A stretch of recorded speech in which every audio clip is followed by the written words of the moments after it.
Yeah, so I'm Clorama Dorvilias. I'm actually going to be speaking to you about integrating virtual reality into Civic Tech. So I'm an interaction designer and a virtual reality developer.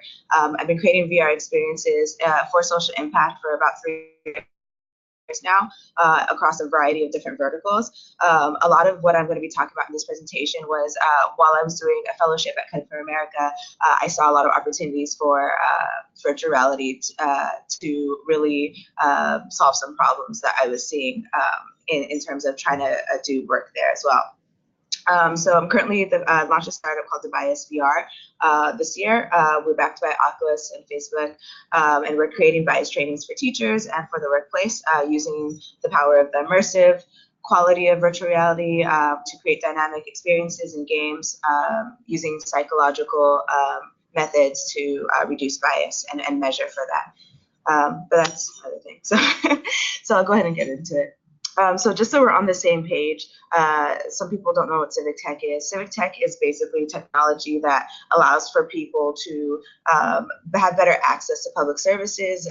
It's supposed to enhance citizen communications. It's supposed to improves the government infrastructure on the back end, and generally is there to just basically serve the public in a way that kind of supplements people's services or service workers, whatever human limitations are. Where I saw virtual reality being the most impactful in terms of as a tech was closing the empathy gap between government and citizens. So in a lot of my work, when you're working with public service workers and people who are accessing services, there tends to be a frustration on both sides. That almost seems to be like a daily battle, and I think as a result, people don't really like going to services for help, and people who work on those front lines interacting with people kind of are not best supported to give the best experience for everyone. It can be kind of a harder experience for them as well. So what I want to talk about is why I think VR can close this gap. There's already a precedent use case for this. United Nations, this is a study within the United Nations. Chris Milk did a TED Talk in 2015 where he took, or basically essentially created a virtual reality like 360 camera. And at this time that was not in existence. He took I think he bought 8 different GoPros and created this contraption and flew to Syria to follow this 12-year-old girl named Cedra, and followed her whole life throughout her the refugee camp, her day to day, what the activities were. He followed her to school, waking up at home, and then just kind of the environment that she was immersed in on a daily basis. He was able to bring this experience back to the United Nations, and they were able to sit there and have this and be immersed in this environment through the headset with this girl, Cedra, talking to them and telling them about her day. This had such a powerful impact in the United Nations that they actually created a whole new chapter called the UN VR, and they worked with HTC Vive to put $10 million towards developers to create experiences just like that would help them advance their sustainable development goals. The reason for this is they felt like they had the voice of the vulnerable communities on their tables. These are all United Nations are all leaders who usually do have a little bit more privileged backgrounds. They don't have the resource to go to these areas, but they're the ones, and their lifestyles might not be, or usually not a reflection of the people that they're creating policies around. So over time, a lot of those decisions can probably be out of touch about the policies they're creating. So when they were able to bring these voices to the table, that emotional connection that was established really helped better inform the way they made decisions about policies affecting people in vulnerable or suffering situations. So essentially, United Nations met user experience. They were introduced to this this topic via this act. So what I want to talk about is how do we get this type of level of immersive use experience to local government. I think this case could definitely be adopted here. However, I'm not seeing that same, I haven't seen any project so far doing that.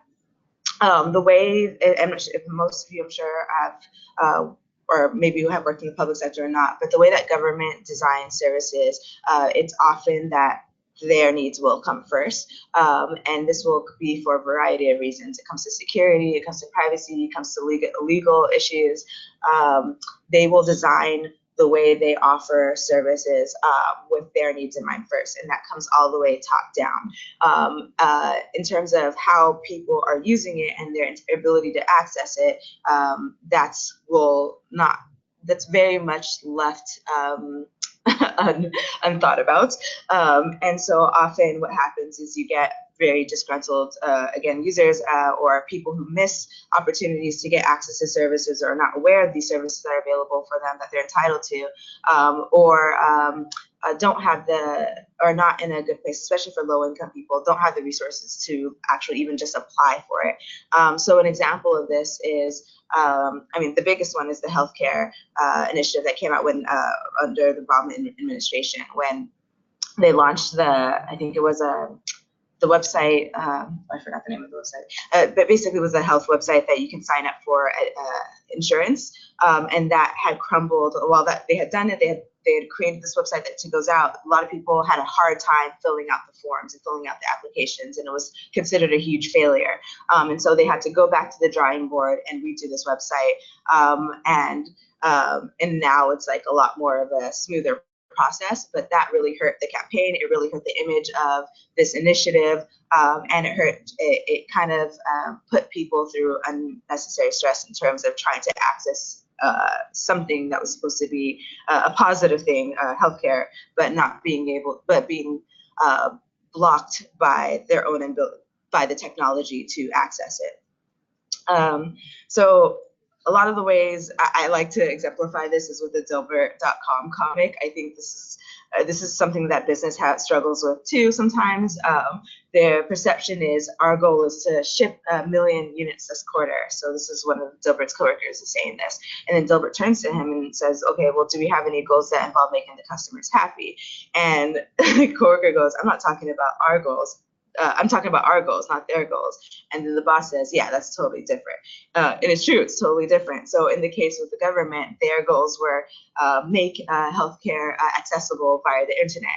However, what they didn't consider is make the people who are going to access the services on the internet have a good time doing it. And that the design for those websites and those applications later proved to be a barrier to getting people access to that. And so they had to spend a lot of money going back to the drawing board and doing that again. So essentially, as just ultimately we'll say, people's experiences using government services will suck.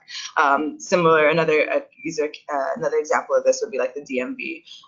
Not many people enjoy going to the DMV. I know some DMVs are better in some cities, but for the most part, it's not the easiest process. And unfortunately, when you're in America, that kind of stuff is harder to forgive. And as a result, when it's not there, when this quality service isn't there, especially for something that people feel entitled to or that they're putting their tax dollars on, it kind of builds a fundamental distrust between the two groups.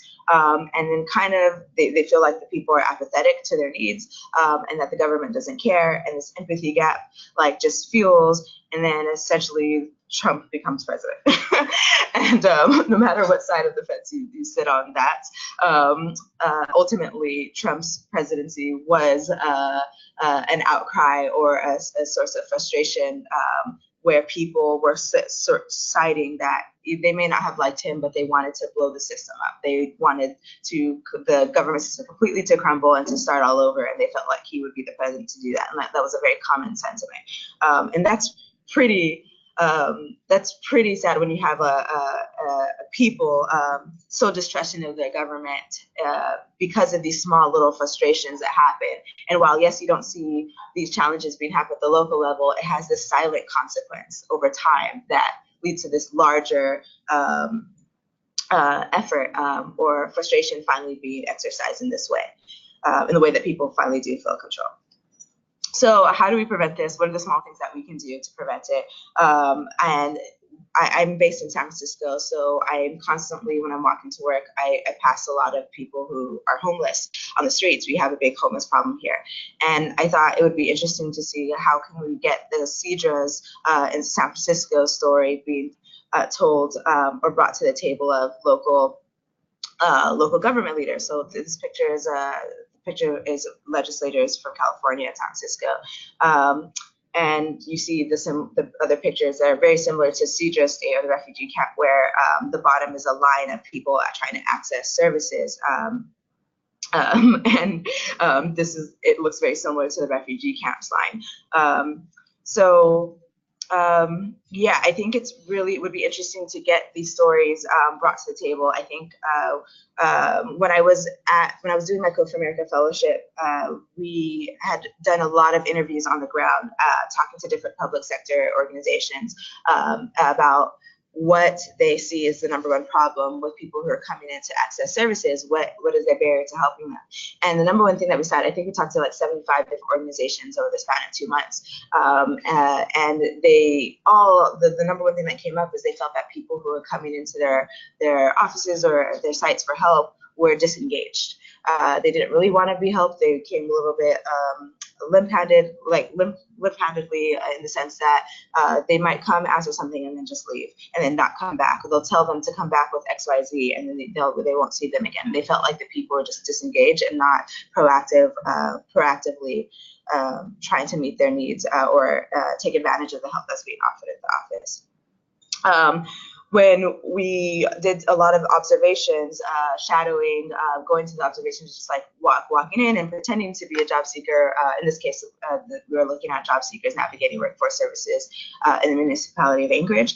Me and my partner actually found that there was a little bit of a cognitive dissonance there, or a projection perhaps too as well. I always like to think of this quote by Friedrich Nietzsche: whoever fights monsters should see to it that in the process he does not become a monster.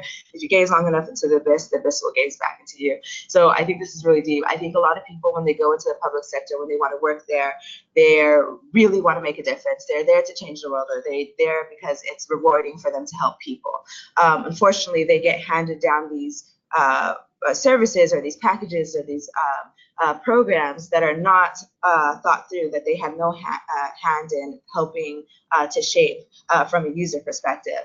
And often these programs that they have to administer, that the front lines of administrating with the people, are really faulty and problematic and not thoughtful of the experience of trying to access it. And as a result, they're kind of interfacing with people who are very frustrated, who are quote unquote disengaged, who are mad even, and on a daily basis, that starts to wear on them.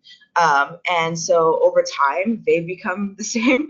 And then you get this this cycle of very poor services that are not really trying to help the people that are coming to the front of the door, and the people coming inside the front door, going to the front desk and getting this bad service, then kind of spills that back. And then again, it adds to this really bad branding for local government. So I think VR has the potential to defeat this classical conditioning. It can be used in a way where practitioners or workers, because they are, I think, in a position of advantage when they are working these full-time jobs and they have more benefits in government, while they're working with people who are usually underserved or low income and don't have that same privilege. Sometimes they're starving. Sometimes they're not able to pay their rent. They're at risk of being homeless. Sometimes they are homeless. So these people are going through real life. They don't have their basic needs met, which is what's bringing them into the office in the first place. And if the technology worked, or if they had access to that or could afford that, they wouldn't need to come in and get this personal service. However, I think over time, when you're seeing only their frustration, you forget the whole story. You don't realize what they're going through before they come into the office. So what would it be like packaging those experiences of people on the street right before they walk in for services, or having those people be able to, practitioners be able to, right before they start their day, watch or become somebody who has to stand in line waiting for those services, in the same way that actual people might be helping are doing. And hopefully that interaction becomes a little bit more empathetic. on their end.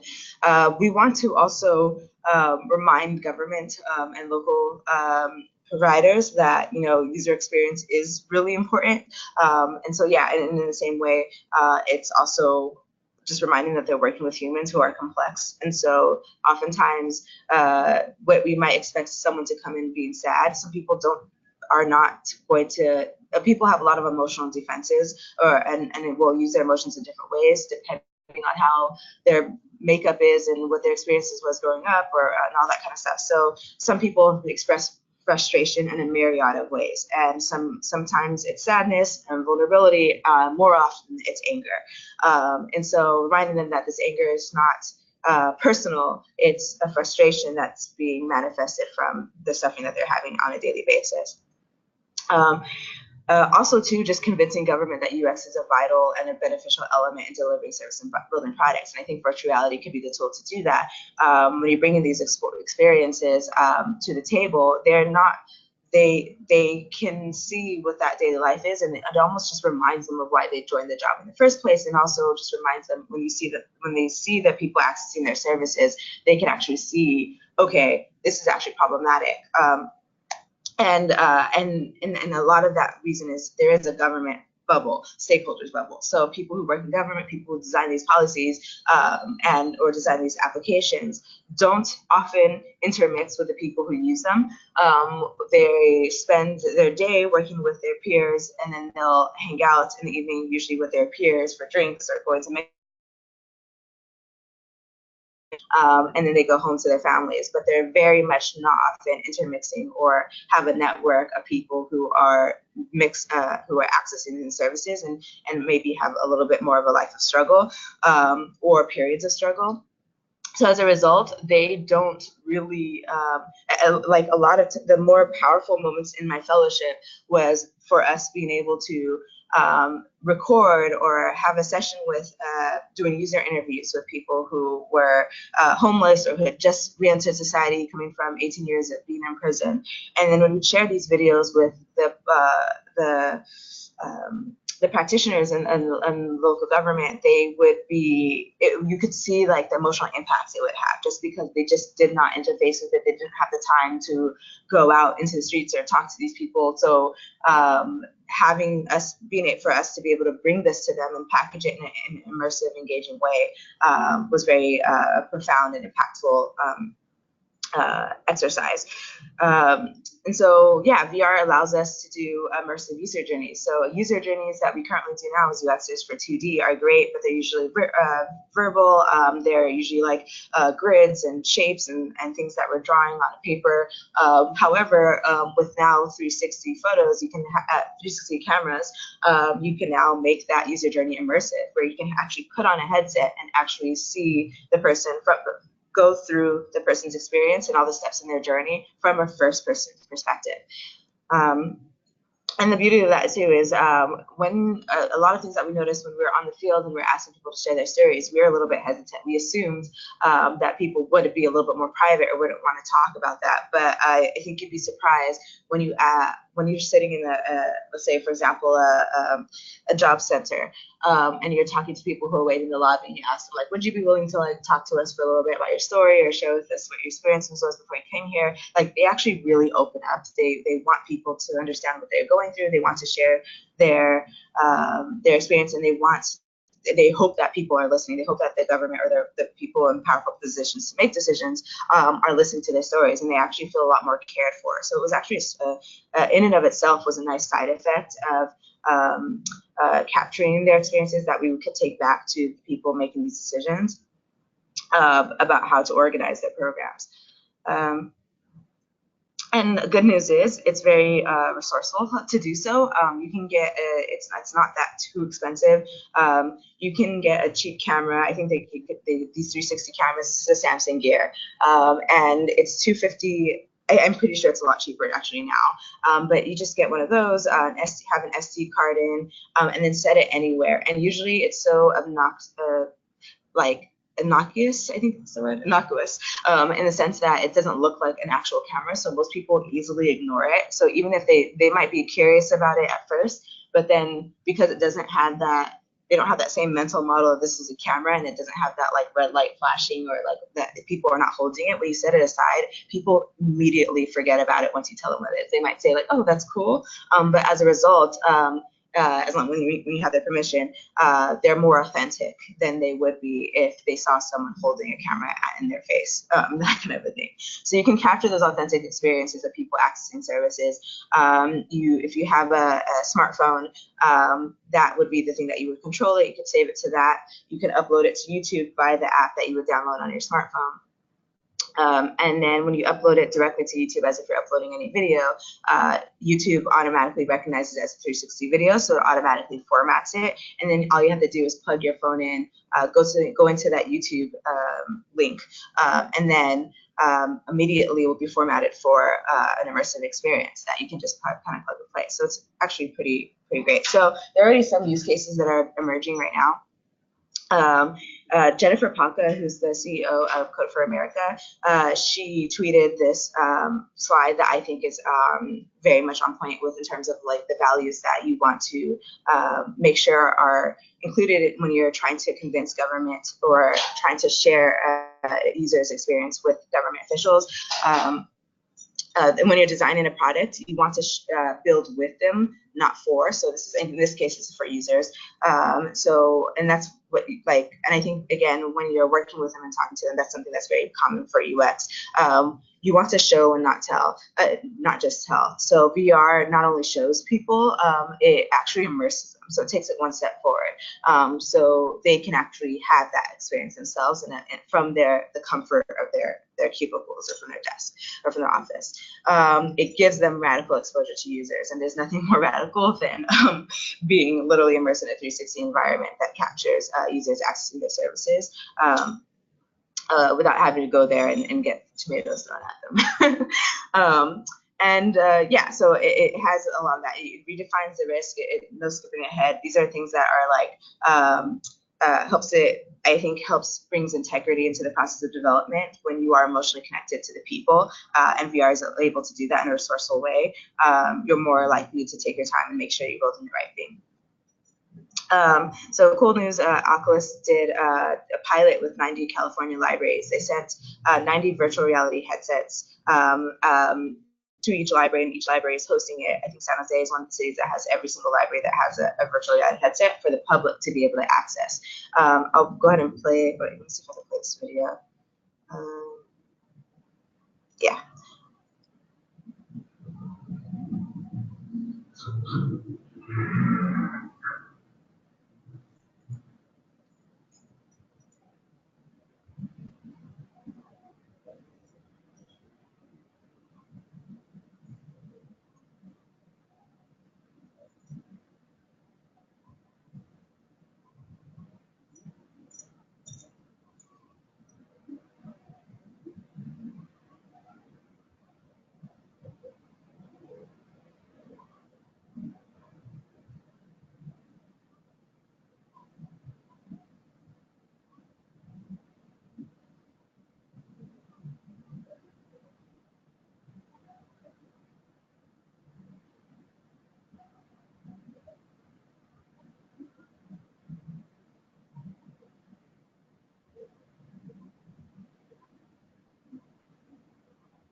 All right.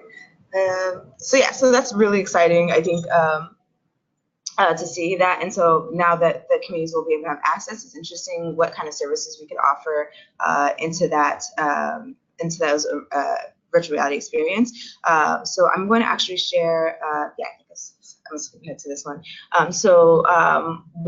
What I see a lot of potential for that to happen if libraries were to host this. There's an app called Facebook Spaces, and most people, what we found when we were in Alaska, that we were trying to find a common denominator. We're working in an area called Mountain View in Anchorage that has the most diverse population in the United States, which was a little bit surprising. 2,500 families with over 190 languages spoken in like this small area. That made it a unique challenge for me and my partner to face in terms of like being able to find the common pain points for people accessing government services, because when you're designing for government services, you have to design in a way that is inclusive as possible, and you're meeting the needs of people who need the services the most. So when we were trying to find the common denominator and trying to get these user personas, it was like the most difficult task. We could not find anything on the surface or even just beneath the surface that people had in common, other than it was not easy to access government services online. So people spoke different languages, people are different types of learners, people might have barriers, like they don't have access to technology, period. We were working with Native Indigenous Americans who just had no concept of a smartphone or apps or Google Maps, and which was actually in alignment with a lot of people who were just reentrants. People who were coming out of prison and reentering society and trying to get a job to rebuild their life. They also had no idea about technology that existed now and how to relearn that. So a lot of this stuff they didn't do, and also illiteracy. A lot of people didn't graduate high school or didn't finish school at all, and so writing was not, and filling out forms was not something that was a skill set that was available to them, so or easy for them. So Facebook Space is amazing. What we did find is that everyone had a Facebook. That was actually the biggest surprising find, that we were able to, like, people didn't really have smartphones, but everyone had a Facebook. And this was in Anchorage, so it might be different for different cities. But I think when you're in environments like that, the people were really close with family and friends and had a social network, and they used Facebook as a way to communicate with each other. So while they may not have had smartphones, they may go into the library and then they'll go on Facebook and talk to their friends or communicate with them that way. Same thing for Indigenous communities. Once they finally get a little bit up to speed about things, the first thing to do is they create a Facebook, and then they're able to reconnect with their family back on the tribal villages that they live in rural areas. So Facebook Spaces is an app that you can go in, and if you have Facebook, you can basically create an environment where you can have other people meet you, and you can write and you can have videos. Even if you don't have a virtual reality headset, you can bring people into the same via their phones for video chat. You can create your own avatars and communicate with others. So it's a social VR experience. But how amazing would that be if people were able to go into the libraries, and if they needed access to the DMV, or how to write a job application, or how to fill out a certain form, or how to navigate a certain office space, or get to somewhere. Imagine being able to go into that headset and having somebody available at any time of the day there to be able to visually show them. In this second GIF that I just posted up, you can take any videos that are on Facebook, and it'll format, if it's a 360 video or a 360 image, you can just pop it onto the table and it'll immerse you guys into that experience as well. So I think there's a lot of potential here in the future for public services to be expanded, or for the capacity of that to be to grow, especially when it comes to giving the connection that people need in order to understand how to navigate or access government services. I'm having a little bit of, okay. New York City actually put out, I think it was $15 million, an investment for VR, because they saw it as a way to also boost the economy in general. They found that this is a new market where it's very unprecedented. Most people don't have experience in it, so therefore anybody who's thinking about joining tech or coming into tech can learn on the ground, and there's a lot more. The entry level barrier is a lot lower, and so they found that it was actually boosting their economy already, and so they decided with what positive, the emergence that was having on the economy from the get-go, they decided to go ahead and invest that $50 million to spur the development and to get more creators in and to share more stories and to figure out the different ways that VR can solve problems at the city level, but also entertainment and all that stuff to just essentially create more jobs. I'm gonna go back a little bit. So this is a video that me and my partner took. During our fellowship at Club for America. We were working with a nonprofit called Partners for Reentry, and they worked with people who literally just were released from jail or for prison, and were basically dropped in this parking lot with whatever they came into prison with, and then had to do this walk throughout touring all these different public services. So I'm going to play a little bit of it now. And you can get a sense of, like, she's showing us, yeah.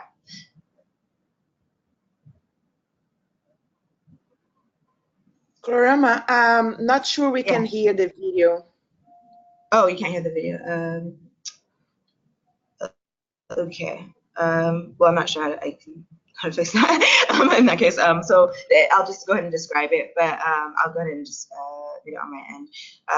But basically, she's the director for this nonprofit, and what she often does every few weeks, when she has people who are interested in donating to this nonprofit or who want to help, or she's giving towards onboarding new staff, she basically takes them to the parking lot where this is the rehabilitation center, and this bus right here is usually where the bus parks and drops off the reentrants, and then they just come back. And so a lot of these times, a lot of these reentrants are not even from the city, but they'll get dropped off here.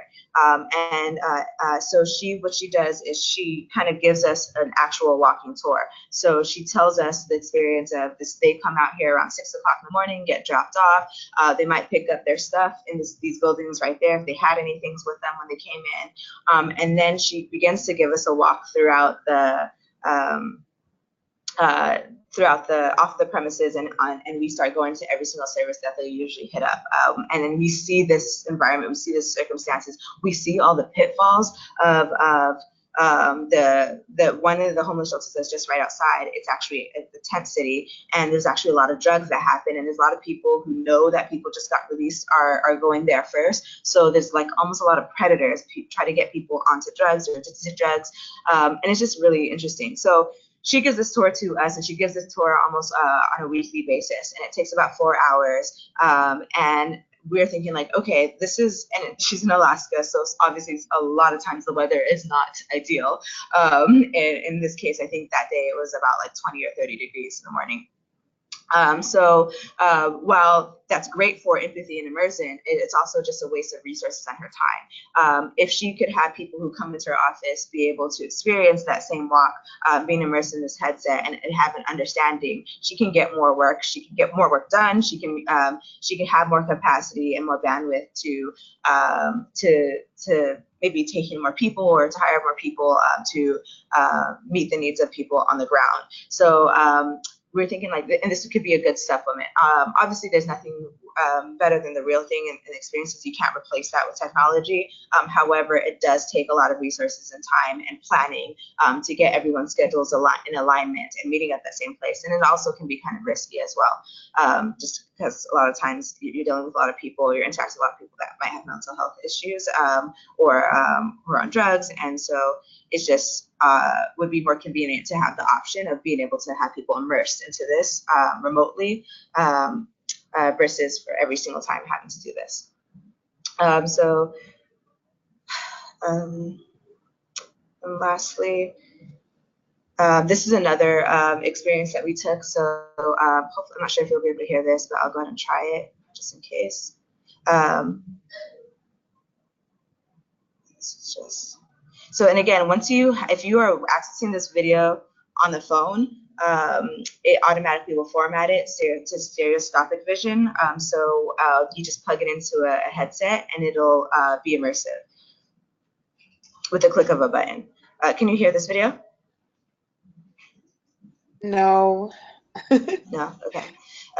Sorry about that. But these videos are available on YouTube. You can see it's under user testing number 2, roadmap at Partners for Progress. So this guy actually was one of the reentrants who was released. He came out of prison for 18 years and came to this nonprofit for help to learn about a smartphone and learn about Google Maps and how to use that and how to get housing and apply for that. And they're helping him get a job. What we're doing is we're doing like a full-on user testing session where we have a prototype. This is me, a prototype for an app that he could also use. Where if he were to come into this nonprofit and go to the computer and be able to, would he be able to navigate this website that would basically, he would tick off his situation and it would be able to generate suggestions for resources to look at based on his situation. So he's trying it out as we're videotaping this, and as he's doing this, he's able to give us context into his story and what his situation was. And this is another partner with us. This woman also works at the nonprofit. She's a caseworker. And so he's going through this and he's saying like, yeah, it's like, you can see the emotional impact it's having on him as like, this is a tool that he would have loved day one coming out. And like, he felt like going on the computers, you don't know where to start, you don't know where to go. So having this website, it was called Start Here Anchorage, that you can go to and start taking off your situation, and it gives you a to-do list of things to do. Like we were able to capture his immediate or initial reactions and emotional responses, and also capturing stories in alignment with why he would need to use this tool. And we were able to share this with we put this in a Google Cardboard once we uploaded it to YouTube, shared this with the chief innovation officer, and he was just kind of like, oh wow, like it did all the work for us, and being able to communicate what's happening on the ground and how people are reacting to the app so far in a way that was better and more credible than we could have ever done. So that was an exciting way of using it.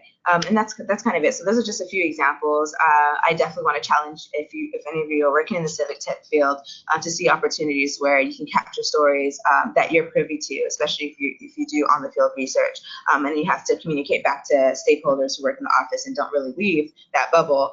I encourage you to think about different ways that we can use VR as a way to make government not just only more transparent for people, but also for government practitioners as well. And having them have a daily reminder or an ongoing reminder of experiencing different types of engaging stories or experiences of the people who are accessing the services, so that not only it is rewarding for them to remind them like, oh, I am helping somebody, and connecting with someone in that virtual way that they wouldn't be able to do in real life, but also just keep that energy fresh and keep that spirit fresh, and just keep their understanding of what's happening on the ground a lot more closer to what it would be in the sense that they're kind of a little bit less, they're more distance anyways. So it'll kind of keep that bridge strong. And yeah, that's it. Thanks so much, Kurama. This is great. Thanks for bringing this perspective to us. I have a few questions here for you, and actually, the first one. So a lot of people could not hear the first video. Oh, dang it. I'm not sure what is happening. Yeah. That's okay. But so they are asking if you can share the link of the videos with, maybe you share with me, and then I can send to everybody via email. Is that okay? Yes, that would be great. Yeah. Awesome. Okay, so one question here from Gail. How do you see this VR experience fitting and with actually getting service providers to go out and engage with people in real life? Yeah, so that was the biggest challenge for us, is getting our stakeholders who worked for the city out on the field. The best way that we were able to do that is if we were to convince the person. It tends to be they prioritize making that effort when it's a benefit to them in terms of their branding or their marketing, or like to say they're going to have a campaign coming up, so interfacing with the public would increase their chances of getting more votes, or if the person they're meeting with is a high profile person, someone that could potentially get them resources or connect to them, or as someone for them to know. So when the way that we initially had them come to our meetings is if we were talking to public sectors and we were meeting with the director, public sector organizations, and we're meeting with the director or somebody really high up, then we had a high chance of getting that that petitioner engaged to coming and committed to coming to this meeting that was in this office. If we were going to the library to conduct user testing surveys with people who are accessing the websites or asking those kind of questions, that was definitely not something that would be considered a priority for an effort to be made to come to that. So I think being realistic and being understanding of, I think they're a little bit stretched in the way that our governments work does unfortunately force priorities to have to be reshifted on sustainability and maintaining their office there. And so getting into these weeds of these stories can actually just be more emotionally draining for them. So this is a way to, again, I think virtual reality is a supplement. So ideally, you would want them to come out to something maybe like once a month, especially when they're creating something. But if they can't do that, or if they're not able to make that commitment to do that, then that's when VR is the thing that can get them to that experience when nothing else would have, if that makes sense. So I see it only more so as a supplement. It's you have someone who's committed, who's in charge of making decisions but can't make those meetings. So then you would go into those meetings and capture it in 360 and then format it in a way that's engaging for them. And then when you go back to report, you just have them put on the headset and they make up for that time then. So I see it being used in that way. Cool, excellent. There is a question from Andrea here. Is there any special language you need to use or conditions you explain to participants to make sure they understand VR recording well enough that they can consent to record it this way?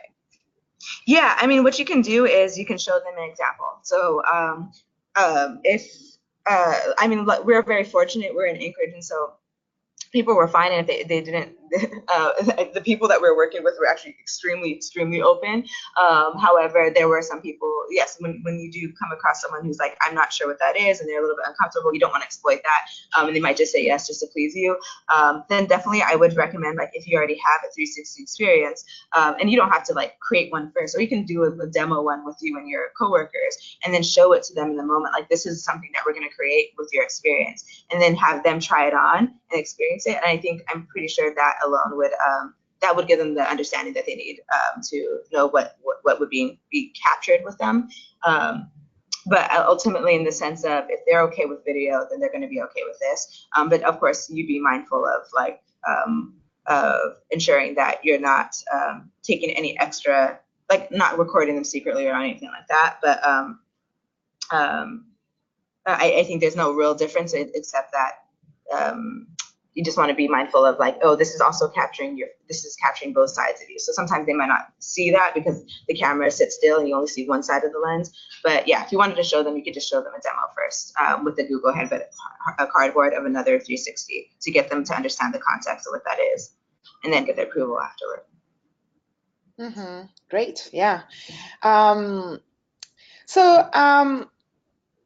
Sumi, I think it's your name, has a question about, I guess it's a request for you to clarify whether you believe that VR is more impactful than real interaction. So it seems like an outsourcing activity to fill the lack of work of government officials. Is that, what do you think?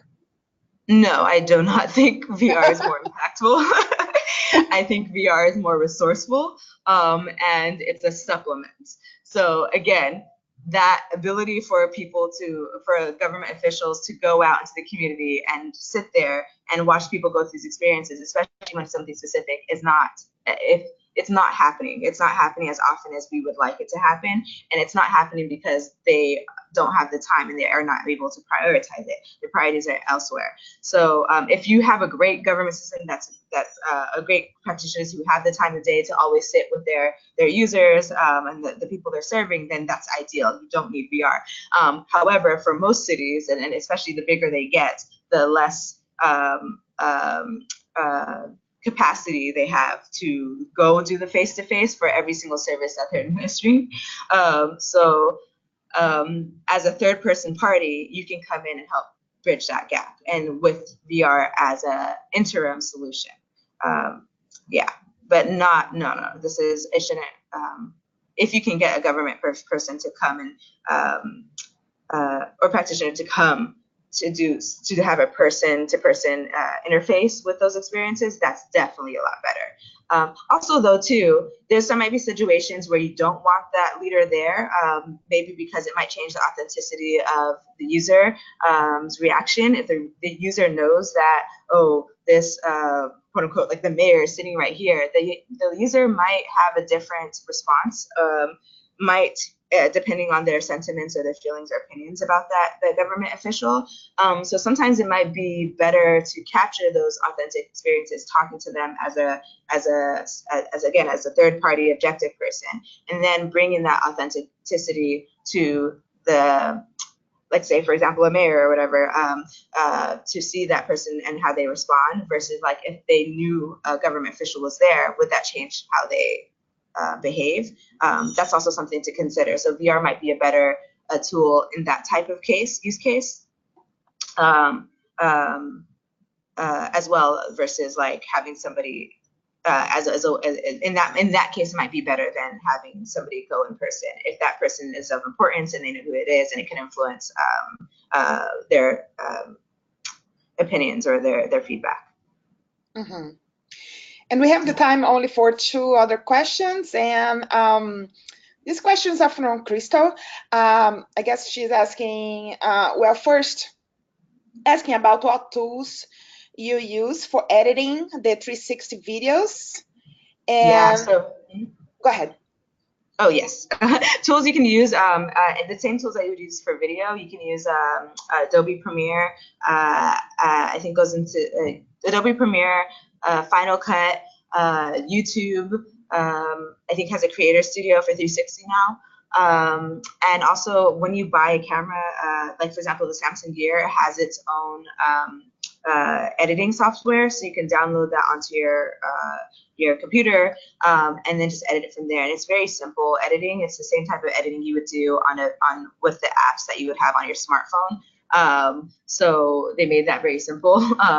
And there's no new skill that you would need to learn from that, from editing the 360 video from the 2D video.